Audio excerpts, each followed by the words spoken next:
नमस्कार, मैं डॉक्टर शिशिर उपाध्याय।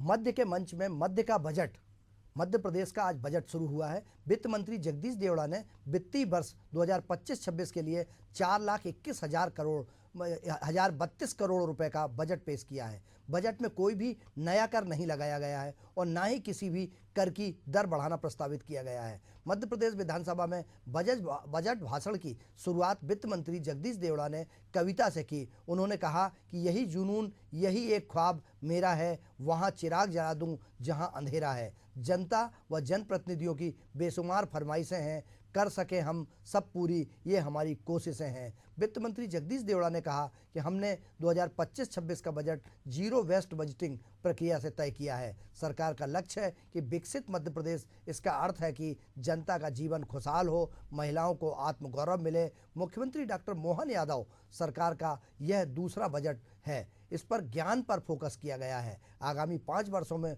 उद्योगों को लगभग 30,000 करोड़ रुपए के इंसेंटिव दिए जाएंगे। गरीबी रेखा के नीचे के परिवारों के लिए योजनाओं का पैकेज दिया जाएगा। प्रदेश में 39 नए औद्योगिक क्षेत्र विकसित किए जा रहे हैं। इनमें 3 लाख से अधिक रोजगार मिलेंगे। प्रसूति चिकित्सा, विवाह और अंत्येष्टि सहायता के अंतर्गत लगभग 3,917 करोड़ रुपए के हित लाभ दिए गए हैं। बुजुर्गों की तीर्थ यात्रा के लिए 50 करोड़ रुपए का प्रावधान किया गया है। सामाजिक आर्थिक उत्थान की योजनाओं के लिए 2,01,282 करोड़ रुपए का प्रावधान किया गया है। गृह विभाग के लिए 12,876 करोड़ रुपए, जो बीते वर्ष की तुलना में 1,585 करोड़ रुपए ज़्यादा है। जेल विभाग के लिए 794 करोड़ रुपए का प्रावधान किया गया है। खाद्यान्न योजना के लिए 7,132 करोड़ रुपए का प्रावधान किया गया है। श्रम विभाग के लिए 1,808 करोड़ रुपए का प्रावधान किया गया है। आकांक्षा योजना के लिए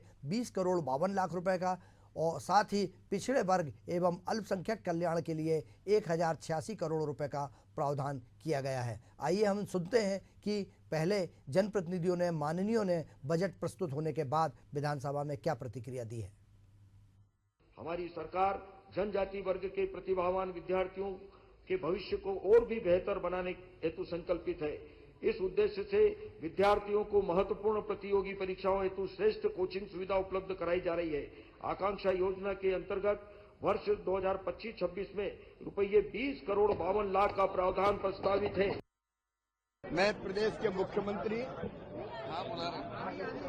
डॉक्टर मोहन यादव जी को और उप मुख्यमंत्री और वित्त मंत्री जगदीश देवड़ा को हृदय से बधाई देता हूं। ये बजट प्रधानमंत्री श्रीमान नरेंद्र मोदी के हमारी सरकार जनजाति वर्ग के प्रतिभावान विद्यार्थियों के भविष्य को और भी बेहतर बनाने हेतु संकल्पित है।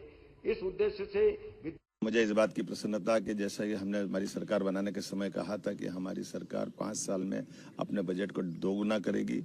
आपकी जानकारी में पिछली बार लगभग 3.5 लाख करोड़ का बजट हमने दिया था। इस 4,20,000 से ऊपर करोड़ का बजट होने वाला है। ये एक तरह से वित्त मंत्री द्वारा बजट जैसे ही आएगा, हम सब जानते हैं कि सभी क्षेत्रों में विकास के लिए पर्याप्त धनराशि देने के साथ हमने अपना विकास की संकल्प को माननीय मोदी जी के संकल्प से मिलाने का प्रयास किया है। और याद करें 1956 में मध्य प्रदेश बना और 56 से लेकर 2003-04 तक केवल 20,000 करोड़ का बजट था। उसको 21 गुना बढ़ाते हुए 4,21,000 के आसपास अगर बजट पहुंच रहा है, 4,21,000 करोड़ को, ऐसा मतलब ये कि अपने आप में ये बताता है कि सरकार विकास के लिए किस गति से चल रही है। मुझे इस बात की प्रसन्नता कि भारत के सभी राज्यों में सबसे तेज गति से बढ़ने वाला राज्य अगर कोई है तो मध्य प्रदेश है। मैं अपने इस राज्य के बजट के साथ साथ यहाँ के युवा, महिला, किसान, गरीब सभी वर्गों की बेहतरी के लिए गए माननीय प्रधानमंत्री के संकल्प की पुष्टि के लिए ये सरकार काम कर रही है। मेरी अपनी ओर से सबको बधाई। देखा आपने डॉक्टर मोहन यादव की सरकार का यह बजट, जगदीश देवड़ा जी की उपलब्धियां, और उन्होंने जो बताया कर रहित बजट है, इस पर फोकस किया है। हमारे साथ इसी मुद्दे पर चर्चा करने के लिए भारतीय जनता पार्टी के प्रवक्ता के रूप में सत्येंद्र जैन जी जुड़े हैं। सत्येंद्र जी, आपका बहुत बहुत स्वागत है। इसी मुद्दे पर कांग्रेस की प्रवक्ता के रूप में बहन हिमानी सिंह जुड़ी हैं, आपका बहुत बहुत स्वागत है। हम सबसे पहले, चूंकि प्रदेश का बजट है और इस बजट में बहुत सारी बातें, आज विपक्ष ने बहुत हंगामा भी किया, वहाँ पर बजट से बीच में उठ के चले गए थे और वहाँ जो स्थिति बन रही थी, मैं हिमानी जी के पास आता हूँ। क्या कर रहित बजट है, इसमें कोई भी कर नहीं लगाया गया है, तो आपको लगता है कि इस बजट में जिस तरीके की स्थिति बन रही है, जो हालात बन रहे हैं, उस पर कहीं ना कहीं प्रदेश की जनता को फायदा मिल रहा होगा, क्योंकि टैक्स कोई नहीं है और बहुत सारी उपलब्धियां हैं। तो आपको क्या कहना है बजट पर हिमानी जी? टैक्स से शुरू करते हैं शिशिर जी। जी आपने सवाल पूछा है तो जी पहले से ही हमारे प्रदेश में बिजली सबसे ज्यादा महंगी है, जिसकी वजह से कल का ही आर्थिक सर्वेक्षण में आया 250 दाल मिलें बंद हो गई हैं। जी तो कौन सा कर बढ़ा सकते हैं? दूसरे जो कर बढ़ाने का श्रेय लेना चाहते हैं वित्त मंत्री और मुख्यमंत्री, तो मैं बताना चाहती हूँ जीएसटी काउंसिल के पास होते हैं, ज्यादा अधिकार प्रदेश की सरकार के पास दिए नहीं है। सिर्फ एक जो पेट्रोल डीजल और इनके ऊपर, वो भी हमारे प्रदेश में इतना ज्यादा है कि उम्मीद की जा रही थी आम जनता को राहत देने के लिए कि उसमें थोड़ी सी कटौती की जाए। तो सिर्फ इस बात से जो इतना ज्यादा है उसमें और क्या बढ़ा देते जब कुछ हाथ में ही नहीं है, जीएसटी काउंसिल के हाथ में है। तो जो चीजें दो हाथ में है, पेट्रोल डीजल और बिजली, वो इतनी महंगी है कि उनकी वजह से जनता वैसे ही त्राहिमाम कर रही है, निवेशक भाग रहे हैं, व्यापार बंद हो रहे हैं। तो उसमें क्या श्रेय लेने की बात है कि टैक्स नहीं लगाया। दूसरी बहुत सारे पॉइंट्स हैं, आपने टैक्स से पूछा तो बाकी सब चीजों की बात कर लेते हैं। आपने एक बात बोली थी, कविता से शुरू किया था वित्त मंत्री ने, एक बाद में कविता बोली थी। मतलब हम लोग डिबेट्स में आते हैं, हम वित्त मंत्री से तो कद में बहुत छोटे हैं, तो भी सार्थक बात करने का प्रयास करते हैं, चाहे बीजेपी के प्रवक्ता हो या हम हो।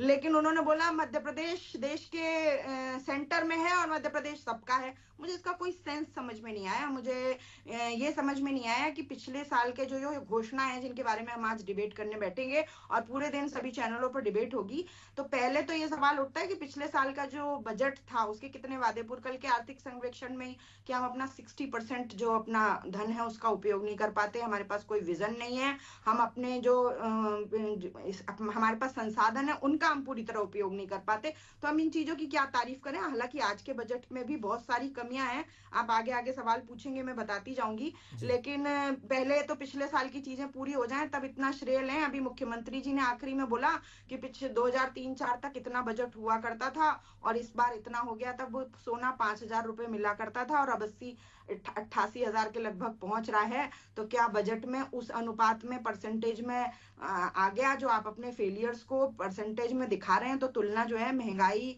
और सोने की कीमत, इधर मुद्रास्फीति, इन सब चीजों से तुलना की जाती है। तो सभी अगर जब आप बोलेंगे और आप ही बोलेंगे तो कोई आपको टोकने वाला है ही नहीं, लेकिन काउंटर क्वेश्चन किए जाएंगे। तो बताइए क्या 5,000 की तुलना 88,000 से करने के बाद बजट आपने इतना किया और उसको आप यूज नहीं कर पा रहे हैं पूरी तरह से? बिल्कुल जी सत्येन जी के पास मैं आ रहा हूं हिमानी जी। सत्येन जी से ही आपके सवाल पूछता हूं। सत्येन जी, आप मुझे सुन पा रहे हैं?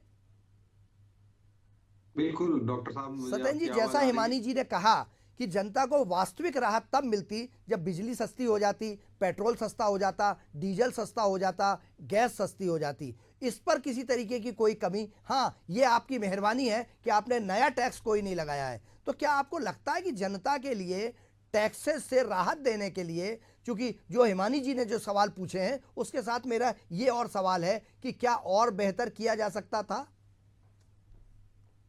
देखिए, जितना बेहतर कर सकते हैं उसको सर्वश्रेष्ठ देने का प्रयास किया गया है। जी और जिस प्रकार से उप मुख्यमंत्री जी या वित्त मंत्री जी ने प्रारंभ किया। जी आवाज आ रही मेरी? जी आ रही है, बिल्कुल। थोड़ा इको मुझे हो रहा है तो जी नहीं, आ रही है, आपकी आवाज साफ आ रही है। वो हो जाएगा सही। देखिए, वित्त मंत्री जी या उप मुख्यमंत्री जी ने कहा कि न त्वम कामे राज्यम न स्वर्गम न पुनर्भवम कामी दुष्टप्ता नाम प्राणी नाम अर्धिनाशनम। तो हमने यही लक्ष्य रखा है कि भगवान रूपी जनता की कैसे सेवा करें। हमारे यहाँ मूल मंत्र है, हमारे नेताओं को हमें दिया जाता है कि राज्य की चाह नहीं है, मोक्ष की चाह नहीं है, स्वर्ग की चाह नहीं है। हमें अगर भगवान रूपी जनता ने आशीर्वाद दिया है और 25 साल से निरंतर 5 बार आशीर्वाद दिया है, जी आपके पास आऊंगा जी। कैसे कर सकें? तो प्राणी नाम अर्थिनाशनम, जो आपने कहा कि क्या बेस्ट कर सकते थे, निसंदेह मैं कहूंगा कि हमने बेस्ट ही किया है। और हम जनता के दुख दर्द को आपके नाशनम कैसे हम उनको दूर कर सकें, जो पेट मात्र का दुख दर्द है, जो कल्याण। सत्येन सर, मैं एक बात हिमानी जी की तरफ से पूछना चाहता हूं कि ना तू इधर उधर की बात कर, तू ये बता कि पेट्रोल डीजल और बिजली पर क्या जनता को लाभ दिया है, क्यों है इतना महंगी? देखिए, वो भारत हमने एक सूर्य घर योजना लेके आए। सूर्य घर योजना लेके अगर आज से 10 साल पहले आते तो वो सफल नहीं हो पाती, क्योंकि भारत में सोलर पैनल नहीं बनते थे। पहले हमने ऐसा इंफ्रास्ट्रक्चर तैयार किया कि सोलर पैनल बनने लगे, और सूर्य घर योजना के द्वारा एक एक घर के लिए हमने लाखों करोड़ की सब्सिडी दी जा रही है। और इसी प्रकार से अगर बात करें कि हम 5 रुपए में बिजली कनेक्शन दे रहे हैं किसानों के लिए पंप का, और उनको जो है सोलर पंप देंगे, 30 लाख सोलर पंप देने का काम हम करने जा रहे हैं। और हम नवकरणीय ऊर्जा में जब पूरे मध्य प्रदेश की ऊर्जा उत्पादन कांग्रेस के समय कांग्रेस के द्वारा किया गया, वह मात्र 2,500-3 हजार मेगावाट होता था। आज लगभग 8,000 मेगावाट तो हमारा नवीकरणीय रिन्यूएबल एनर्जी से हम ऊर्जा उत्पादन कर रहे हैं। तो आज हमारे मध्य प्रदेश किसान अन्नदाता तो है ही हैं, और अन्नदाता के साथ में वो ऊर्जा दाता भी हैं। वो बलराम भी हैं, वो ऊर्जा भी दे रहे हैं। आज पीएम कुसुम योजना के द्वारा भी वो काम कर रहे हैं। और ये सोलर पंप जो है उनके लिए बहुत बड़ा काम करेंगे। और जिस प्रकार जी आ रहा हूँ हिमानी जी, आपके पास आऊंगा। सब्सिडी देते हैं उसी में जो 5,000 करोड़ रुपए की राशि हम जो बिजली कंपनी है उनको भी देंगे। और जो अनेक योजनाओं का लाभ, जो कृषि और कृषि से संबंधित जो काम है उनके लिए जो हमारा बजट है लगभग 58,000 करोड़ का बजट हुआ। स्वास्थ्य की दृष्टि में अगर देखेंगे तो स्वास्थ्य में जो बजट था पिछली बार 20,000 करोड़ के आसपास का था। आदरणीय वो हम सुबह से दर्शकों को बता चुके हैं। मुझे पेट्रोल डीजल का बताइए ना, बिजली 8 रुपए 10 रुपए यूनिट के हिसाब से क्यों महंगी है? पेट्रोल 100 रुपए से ऊपर क्यों है? भैया तो 15 रुपए लीटर। डॉक्टर शिशिर जी कांग्रेस के मित्रों को भी और सबके लिए भारत सरकार ने, हमारी सरकार ने, मध्य प्रदेश की सरकार ने भी मिल करके 15 रुपए डीजल पर कम किए और 17 रुपए से ज्यादा पेट्रोल पर कम कर चुके हैं। और ये काम हमने किया है। और आज भी अगर देखा जाए वैश्विक परिस्थितियों में जो जियो पॉलिटिकल सिचुएशन है, भू मंडलीय राजनीतिक संकट आए हुए हैं, उसके बाद भी हमारे यहाँ पर हमने चलिए सत्यन जी हम आपके पास, सत्यन जी हमारे साथ चार्टर्ड अकाउंटेंट नवनीत गर्ग जी जुड़ गए हैं। मैं आपके पास अभी आऊंगा, लेकिन आपकी जानकारी के लिए बता दूं कि एक भारतीय जनता पार्टी के बड़े नेता ने यह कहा था कि उत्तर प्रदेश के आसपास के जिलों से लगे हुए जो हमारे शहर हैं वहां उत्तर प्रदेश से लाया जाता है डीजल, क्योंकि वहां 12 रुपए सस्ता मिलता है। हमारे पेट्रोल पंप बंद हो गए वहां पे। तो ये वहां की सरकारें जब छूट दे सकती हैं, 12 रुपए कम कर सकती हैं, तो हमको कर सकते थे, जनता को लाभ दे सकते थे। गर्ग साहब, जो आज का बजट है, पहली प्रतिक्रिया आपकी क्या है सर? कि जो बजट आया है, टैक्स नहीं लगा है, लेकिन किसी टैक्स में राहत भी नहीं हुई है। देखिए, ये बात बिल्कुल निश्चित है कि मध्य प्रदेश में दूसरे राज्यों की तुलना में टैक्स की दर काफी ज्यादा है। चाहे आप उसमें पेट्रोल डीजल की बात कर लें, स्टैम्प ड्यूटी की बात कर लें, या शराब पर लगे हुए टैक्स की बात कर लें।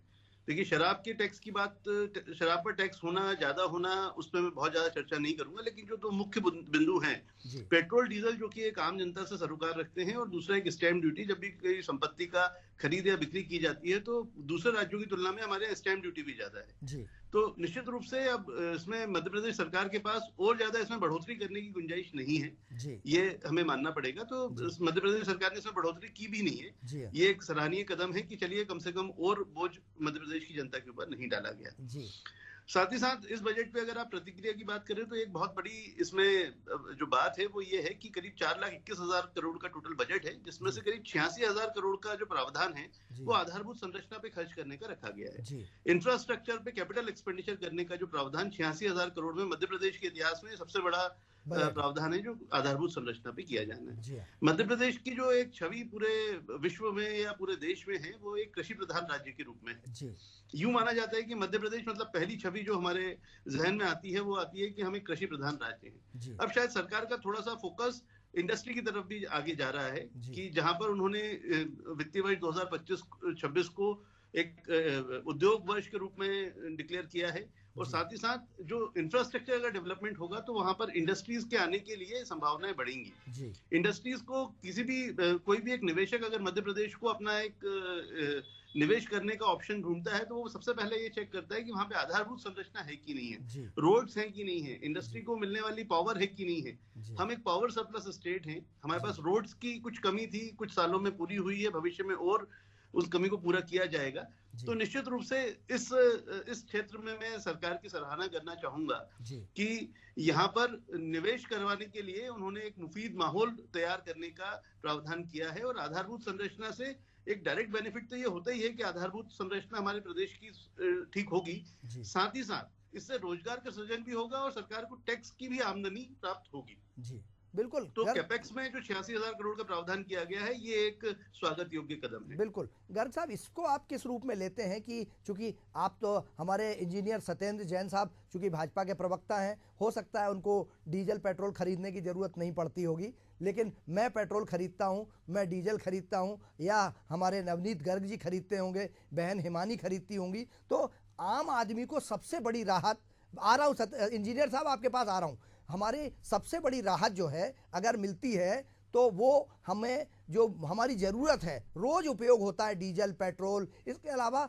जो एक प्रॉपर्टी टैक्स है मध्य प्रदेश में, मैं अभी एक स्टोरी कर रहा था, मध्य प्रदेश में सर्वाधिक छोटे छोटे प्लाटों पे भी साल का 7-7, 8-8 हज़ार 600 स्क्वायर फीट के प्लाट पे भी अगर घर बना है तो उसको इतना रुपए टैक्स नगर निगम को देना होता है। तो टैक्सेस बहुत ज़्यादा हैं, तो क्या सरकार इस पर थोड़ा बहुत राहत दे सकती थी नवनीत सर? देखिए, अभी सरकार के पास एक मुख्य समस्या ये है कि हमारे प्रदेश में कर्जा बहुत है और कर्जे को चुकाना है, और साथ ही साथ उसमें कई सारी जो मुफ्त की योजनाएं चल रही हैं, जैसे लाडली बहना योजना और सारी, तो अब इन सबको मद्देनजर रखते हुए पहली बात कि आपके ऊपर कर्जा बहुत है, आपको फ्री में पैसा बांटना भी है, तो अब ये पैसा आएगा कहाँ से? ये आएगा केवल उन्हीं करदाताओं के जेब से जो कि टैक्स दे रहे हैं। तो जो लोग भी प्रॉपर्टी टैक्स देते हैं, जो लोग भी पेट्रोल डीजल पे टैक्स देते हैं, जो लोग भी अपनी संपत्ति का खरीदी बिक्री करते हैं, तो ये मुख्य रूप से राज्य सरकारों के पास में आय के स्रोत बड़े लिमिटेड हैं। तो वो जो लिमिटेड स्रोत हैं, उन्हीं में कमियां बढ़ोतरी की जा सकती है, और कमियां बढ़ोतरी करके सरकार अपना काम चलाती है। सो मध्य प्रदेश शासन के सामने एक सबसे बड़ा अभी चैलेंज है कि जो कर्ज की राशि है, कैसे उसको कम किया जाए और फर्दर और ज्यादा कर्ज लेने से बचा जाए। बिल्कुल, मैं आपके पास आऊंगा। नवनीत जी आप बने रहिएगा। हिमानी जी हाथ उठा रही थी, हिमानी जी कुछ कहना चाह रही थी। आप हमारे इंजीनियर सत्येंद्र जी ने जो कहा है उसका आप पहले जवाब दे दें, फिर मैं सत्येंद्र जी के पास आऊंगा। जी बिल्कुल, जैसे कल के आर्थिक सर्वेक्षण में आया कि केंद्र सरकार के आंकड़े कुछ और कह रहे थे और राज्य सरकार के आंकड़े कुछ और कह रहे थे। चाहे निवेश की बात हो, केंद्र सरकार के आंकड़े अलग हैं, राज्य सरकार के अलग हैं।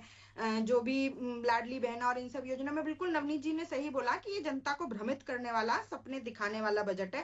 पहला तो प्रावधान विपक्ष का पहला कर्तव्य है कि पिछले साल के हिसाब पूछे कि भाई आपने जो घोषणाएं करी थी, डिबेट करी थी, वाहवाही लूटी थी, वो सब पूरी हो गई कि नहीं। उनमें से 10% भी योजनाएं जो चीजें प्रावधान रखे गए थे वो पूरे नहीं हो पाए हैं। फिर उसके बाद नई चीजों में, जैसे वही सत्येंद्र जैन जी भी वही कह रहे हैं कि जितने आंकड़े प्रस्तुत कर रहे हैं कि अब इतना बिजली का उत्पादन होता है, ये होता है, वो होता है, तो फिर ये कंट्रास्ट बातें क्यों कि जब आपके पास इतना ज्यादा है, पहले कम होता था, तब बिजली महंगी होती, तो समझ में आता।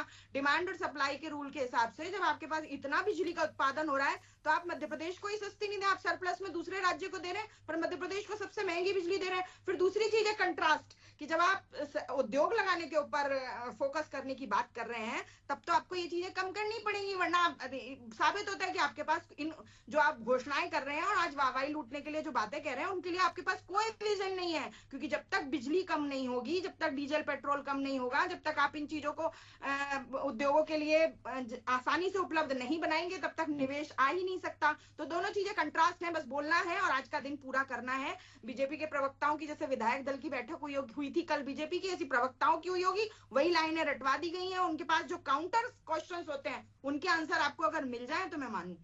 दीजिए सत्येंद्र जी, आपके आज वो कल की पाठशाला में क्या बताया गया, बताइए। देखो मैं बताऊं डॉक्टर साहब, ये कांग्रेस के पास कुछ नहीं, कांग्रेस के पास शून्य है। कांग्रेस के प्रभारी भी शून्य लेके आते हैं। जीतू पटवारी शून्य के आविष्कारक हैं, शून्य सीट लोकसभा में कांग्रेस की आई है। और कांग्रेस के अंदर एक प्रवृत्ति है, एंकर से लड़ लो, दूसरे की बातों करो, और ये सब ये कांग्रेस की प्रवृत्ति है, भारतीय जनता पार्टी की नहीं। अब देखो हमारी दीदी जो है ना, उसका परिचय भी दे रही है कि उनको जो ट्रेनिंग दी जाती है उसको शब्दशाह सिद्ध भी कर रही है, वो मुझे बोलने भी नहीं देंगी।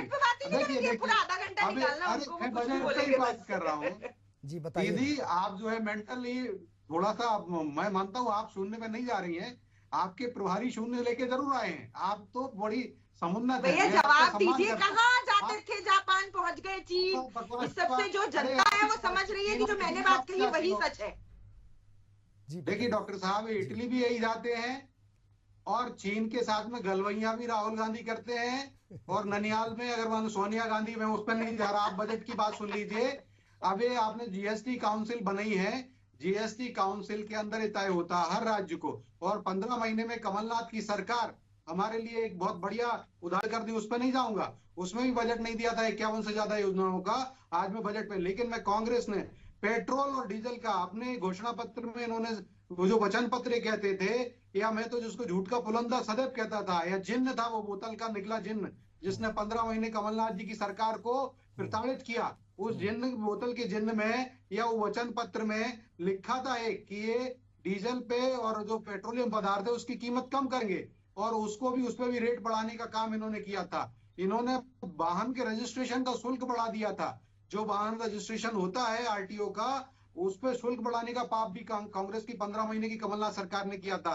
हमने उन सबको धोया है, और आज भी मैं कहता हूं कि भारतीय जनता पार्टी की मध्य प्रदेश की सरकार प्रतिबद्ध है। जीएसटी काउंसिल में कांग्रेस शासित राज्य और सभी राज्य एकत्रित हो जाएं और बोलें कि पेट्रोलियम पदार्थ को जीएसटी के अंतर्गत ले आइए। मैं कहता हूं कि कम से कम 15% का लाभ होगा, 100 रुपए में 15 रुपए का लाभ हमारे मध्य प्रदेश भगवान रूपी जनता कमलनाथ जी की सरकार के बजट के ऊपर टॉपिक, डिबेट का टॉपिक है या आज का बजट है? आज डॉक्टर मोहन यादव की बजट, आज के सवाल के बारे में कुछ डॉक्टर शिशिर जी सुनिए, आज का भी नहीं कर पाए वो शायद। कमलनाथ जी ने संविधान पर संविधान की शपथ ली थी 15 महीने की। सतेन जी एक बात बताइए, सतेन जी एक बात बताइए, हमारे श्री नवनीत गर्ग जी ने जो चार्टर्ड अकाउंटेंट हैं, अभी उन्होंने एक सवाल जरूर, ये पूरे देश की जनता इस पर चिंतन कर रही है कि अगर आपके एक वर्तमान में केंद्रीय मंत्री, मध्य प्रदेश के पूर्व मुख्यमंत्री ने अभी एक बयान दिया था, सच्चाई भले गलती से सामने आ गई हो, कि हमें जनता को लुभाने के लिए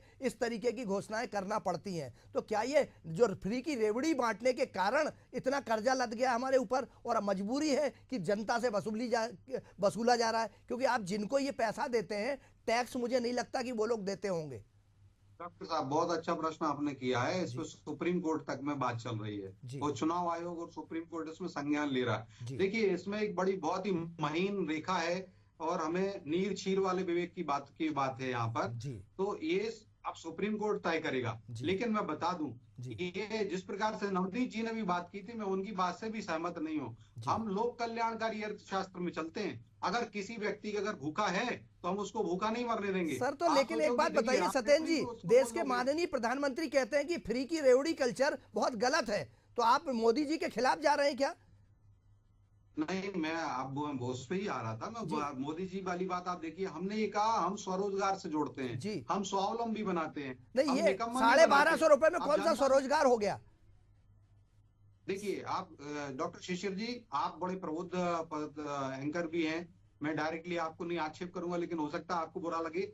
लेकिन मैं बता दूं, ये माताएं बहनें भारत की और मध्य प्रदेश की लगभग 60% बहनें, हमारी माताएं बहनें हैं, वो एनीमिक हैं, रक्त अल्पता से पीड़ित हैं, और वो उनके लिए कुपोषण है कि उससे ग्रसित होती हैं, तो और स्वावलंबी बनती हैं। अगर हम जो माताओं बहनों को दे रहे हैं, एक अच्छी योजना है, उनसे उनके अंदर स्वावलंबन आ रहा है, उनकी रक्त अल्पता दूर हो रही है, उनके बच्चों के लिए भी वो लाभप्रद है। तो एक बड़ी अच्छी योजना है। कहीं मैं इसको ऐसा नहीं मानता। और आप देखिएगा, अगर महिलाओं की और हम माताओं बहनों की पूजा करते हैं, कांग्रेस तो जरूर, अब मैं फिर आप कहेंगे बजट पे हैं तो बजट पे ही रहेंगे, लेकिन कांग्रेस जरूर चाशनी और रस ढूंढती है। अब उमंग सिंगार जी की देखिए, सोनिया भारद्वाज और प्रतिभा मुदगल कौन है? उनकी विधिवत पत्नी है। कानूनी रूप से उन्होंने चुनाव में अपना हलफनामा जब देते हैं चुनाव आयोग को, उसमें लिखा था, और उन्होंने ऐसे अरे बहन जी आप सुन लीजिए, आपके ऊपर नहीं बोल रहा हूँ,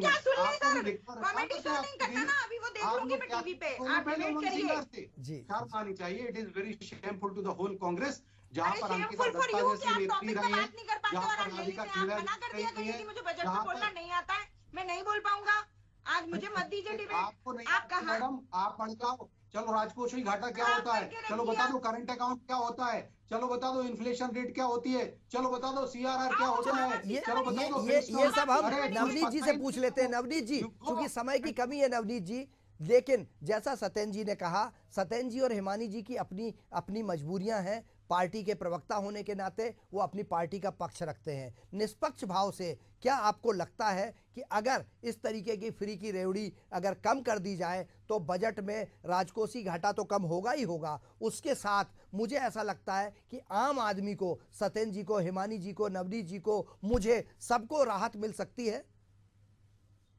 देखिए, फ्री में किसी को पैसा देना ये उसको सक्षम नहीं बना सकता, ये उसकी आदत खराब करने वाला एक तरीका होता है, जो मेरी अपनी व्यक्तिगत राय है। बिल्कुल। अगर सरकारों को चाहिए तो 1250 रुपए प्रति माह किसी एक महिला को देने के बजाय 12,500 रुपए उसको स्किल उसकी बढ़ाने के लिए अगर खर्च किया जाए, हाँ, रोजगार उसको कोई स्वरोजगार सिखाने के लिए कि मान लीजिए सिलाई कढ़ाई बुनाई या कोई भी ऐसा काम जिससे कि वो महिला कोई कार्य सीख करके भविष्य में अपने और अपने परिवार का, अपने बच्चों का पालन पोषण कर सके, अगर वैसा किया जाए तो 1250 नहीं, आप 12,500 रुपए खर्च कीजिए। मैं इस बात का पक्षधर हूं कि आप उसको स्किल सेट बनाइए। आप ये मत बनाइए कि केवल आप घर में रहिए और आपको हर महीने आपके खाते में एक पैसा आ जाएगा और उससे आप अपना घर का पालन पोषण करें, उससे तो आप आश्रित बना रहे हैं।